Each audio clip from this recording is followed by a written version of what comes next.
So let's talk about why we love this draft. You and I love this draft. I guess we kind of just started the conversation there. Let's start with the quarterbacks though, and then there's so much more to it because this is pretty unique, right? We've got a national championship Clemson 3-year starter. We've got Ohio State's national championship contender starter.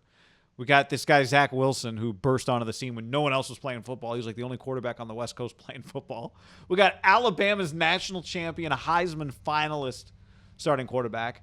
And then we got like this other guy who came running out from behind the curtain, had enough hype that he played one game this year, even though he's at North Dakota State, but like they've become QBU. Plus we've got like a Florida quarterback, we've got an A&M quarterback, and pretty special. Yeah, I mean, clearly to get a hype on a draft, quarterbacks carry it, right? The equivalent of like for the NBA to be good, you need Kobe's and Michaels and Steph's. Like in a draft to make it really, really important, you need quarterbacks. Ideally, you just need 2 or 3. This is a crazy amount of riches for, I can't imagine NFL Network, ESPN. I don't even know what channel. I guess those are the 2 channels, right? That broadcast the draft. Yeah. Got to be licking their lips that you're just going to have the quarterback needle moving, especially like you said. Clemson has become just a powerhouse program that we all watch. Well, you don't really watch during the regular season because they destroy people, but you watch 1 or 2 of their big games regular season and you watch their 2 playoff games. Alabama, you do end up watching more because it tends to play in a couple big games a year that are actually close. Plus and they for just us, play they're always on like CBS and like 4 in the afternoon or 2 in the afternoon. 100%. They're the easiest watch for me as a consumer by far.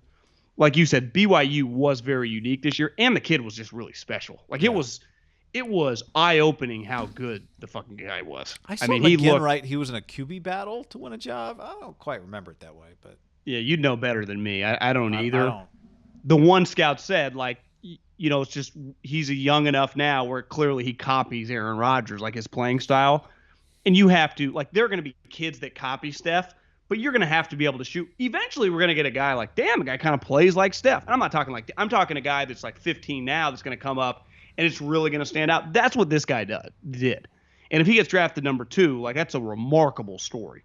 I'd say Mac's a remarkable story. I mean, the guy replaced Tua. Tonga Baloa, who everyone talked about as like tank for Tua just a year ago. But here's the other thing, guy. We have star power at skill positions. Like we got 4 skill guys in Pitts, Waddle, Chase, and Smith that if any team in the top like 20 lands, you're going to be fired up, right?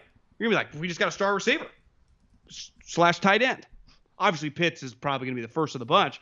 But I'd say any of the teams that get the other 3 guys, like if you'd tell New York Giants fans you end up with Devontae Smith at 11, that's a big deal. You're like, fuck, we got Daniel Jones got weapons galore now, right? Or the Eagles land Waddle or whatever. Like wide receivers move the needle too. We live in a fantasy generation / those guys are just really famous, right? I mean, Jamar Chase was the best player on the national championship team. He had 20 plus touchdowns. I mean, and then the guy that he played with. Yeah, but I think Jamar was like, they talked about if he had come out last year, it felt like he goes top 5.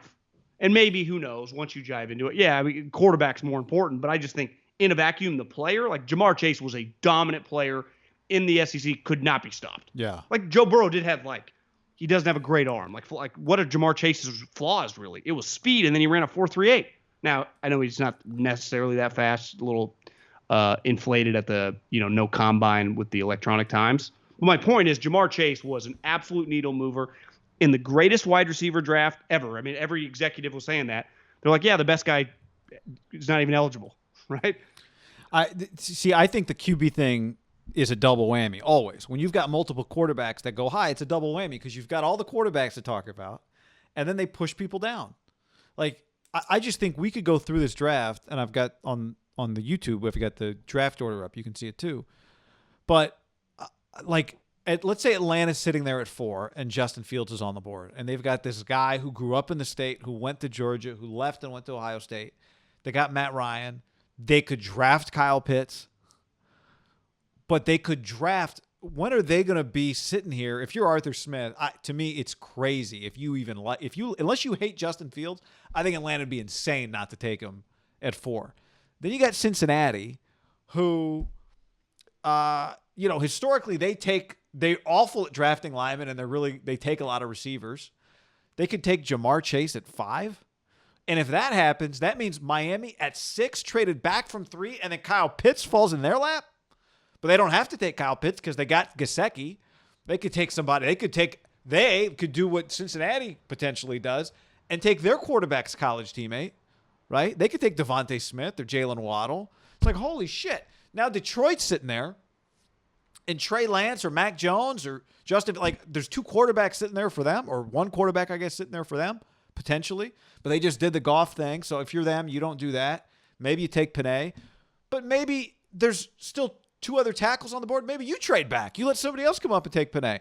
Well, now Carolina just traded for Darnold. Are they going to take Devontae Smith or Jalen Waddle? Are they going to take an Alabama receiver? What if they could take Mac Jones right there? They could take Mac Jones. Dallas is sitting there at 10. Denver's sitting there at 9.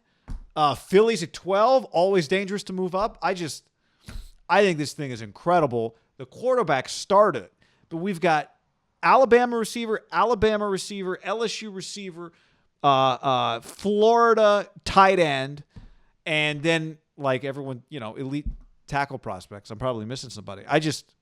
To me, this draft holds its water for several hours. And then it could be, we haven't even talked about, does Patrick Surtain go to one of these teams and push some guys down? Does a corner go, right?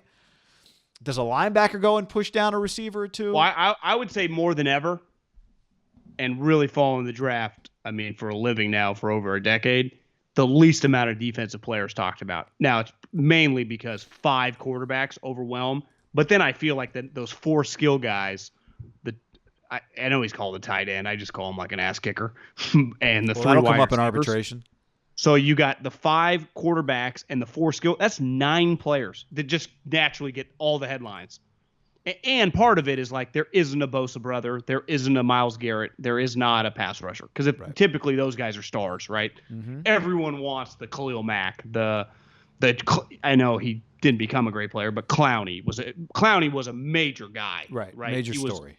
He's a headliner. We were talking about him for a year. Should he sit out college? 2 years, really. Chase Young, right? If that player existed, where would that guy go in this draft? I guess Atlanta, if Chase Young, if you're Atlanta, you just fuck, we'll just take Chase Young at 4 or Khalil Mack or whatever. If you're Cincinnati, you got to help out Joe Burrow. But you probably got to take a lineman, yeah. But Miami wouldn't take him. Miami doesn't need defense. They don't really have a true elite pass rusher. I'm just saying, that's how it happens. All of a sudden, the Khalil Mack, they're at 6, and you just can't pass on it, right? Gruden comes storming up. That's what seriously. He's got a 17. You never know. But I think part of it, if you're Dallas, the Giants, and Philly, it's kind of crazy that those 3 teams, same division. Shows you how shitty that division was. God, they all had bad records.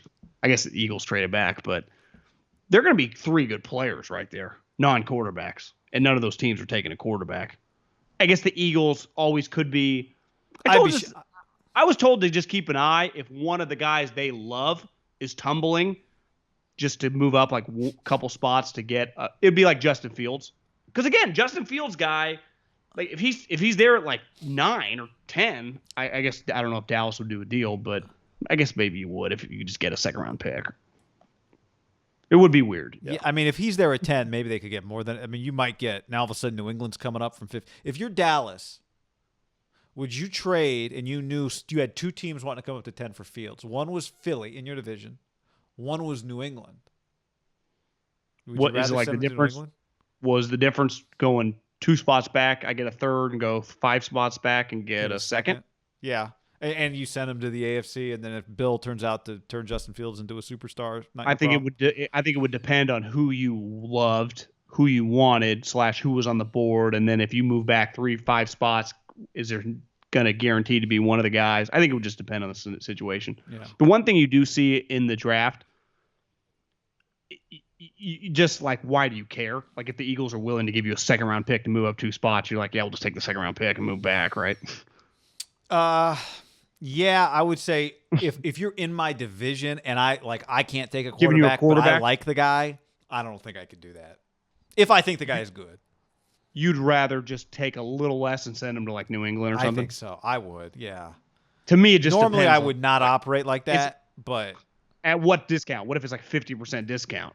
Do you think the player's good? Like, if you guys all think he's a star, Like, you don't want to play against him. if you think, like, let's not use Mahomes, because like you told me earlier, we're always using Mahomes. Like, you just think he's Dak. Let's say you think he's Dak. I'd be like, nah, I don't want to. I mean, I'll give you a guy that I don't think anyone talks about, top 5 guy, but he's a top 10 guy. Is like Lamar Jackson. Like, would you want to fuck with Lamar Jackson? Well, like, there's no chance. Yeah, So it's hard. That's really tough. And it's weird because when you say him, you think about he's an MVP. Yeah. But that's just so much good stuff, and I'm sure other stuff will pop up. There's always a couple. And Jared be like, you've seen that Sirianni talk? Who cares? Rock paper scissors.